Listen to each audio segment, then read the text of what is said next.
Hi friends, welcome to சவுனார். இன்றைக்கி நம்ம வீடியோவில் என்ன பார்க்க போகிறோம்னா, டெக்ஸ்ட்டுக்கு முன்னாடி சப்ஜெக்டை எப்படி ப்ளேஸ் பண்ணுறதுன்னு பார்க்க போகிறோம். இந்த மாதிரி ஃபஸ்ட்டு லேயரை டூப்ளிகேட் எடுத்துக்கிறேன்.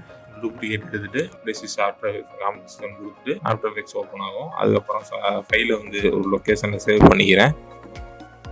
சேவ் பண்ணிவிட்டு பார்த்தீங்கன்னா ரோட்டோ செலக்ட் பண்ணிக்கலாம். செலக்ட் பண்ணிட்டு ரோட்டோ பண்ணிக்கலாம். நம்மளோட சப்ஜெக்டை க்ளீனாக ரோட்டோ பண்ணிக்கலாம்.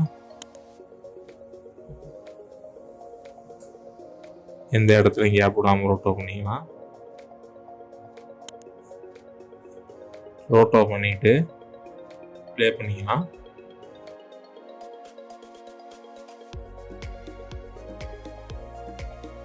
ஃபுல்லாக ப்ளே ஆனதுக்கப்புறம் ஃப்ரீஸ் அப்படிங்கிற ஆப்ஷன் கொடுத்துக்கலாம்.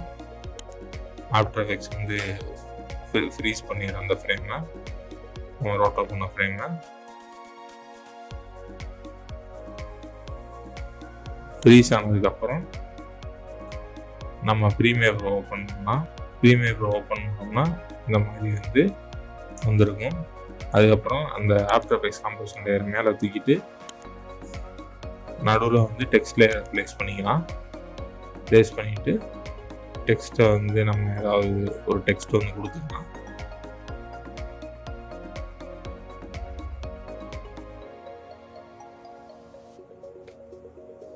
நான் வாக்கெல்லாம் கொடுத்துக்கிறேன். டெக்ஸ்ட்டை கொடுத்துட்டு டெக்ஸ்ட்டு சைஸை பெருசு பண்ணிக்கிறேன்.